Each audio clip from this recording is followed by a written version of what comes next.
Small Community Fire Department gets a call from a structure fire. They do just about anything they can to put it out. Yeah, and that's what happened yesterday to the Lonsdale Fire Department, excuse me. That's right, but as Fox 16's Stephanie Sharp explains, there was one thing standing in the way, but Steph, they certainly didn't let that stop them, did they? Yeah, absolutely not. But fire departments, they typically fight fires with water. But yesterday, one department had to fight a fire and water.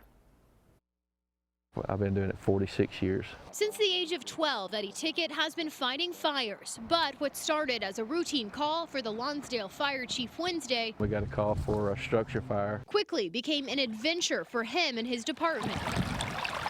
Have you ever had to deal with a situation like this before? Never. Tickett says a large shed was in flames.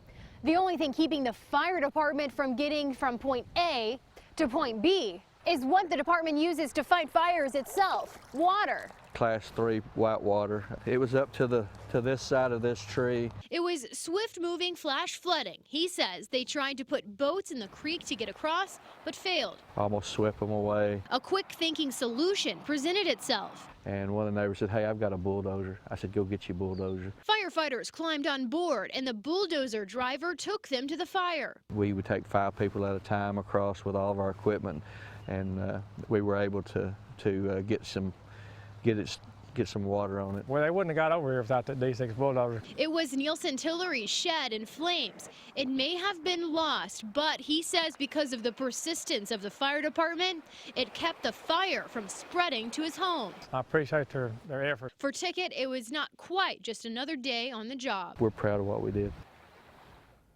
They believe lightning caused the shed to catch fire, and the homeowners have electricity now, but no running water, and they hope to get running water soon. But they're staying in their house, and they said they've lived there for decades, and they've never had anything like this happen. I'm sure. How high did the water actually get?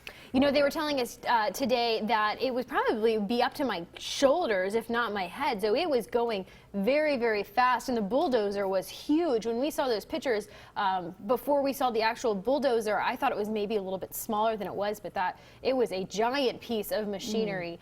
So yeah, it was really kind of up to my shoulders for the most part, and it was just very swift. And the fire department said that they were working until they could get over there to fight that fire. They weren't going to put anybody's safety at risk, but they were going to get to that fire and put it out. If that bulldozer wasn't there, I don't think it would have happened that way. I agree with that. Yeah. Okay, thank you, Steph. Of course, we're continuing to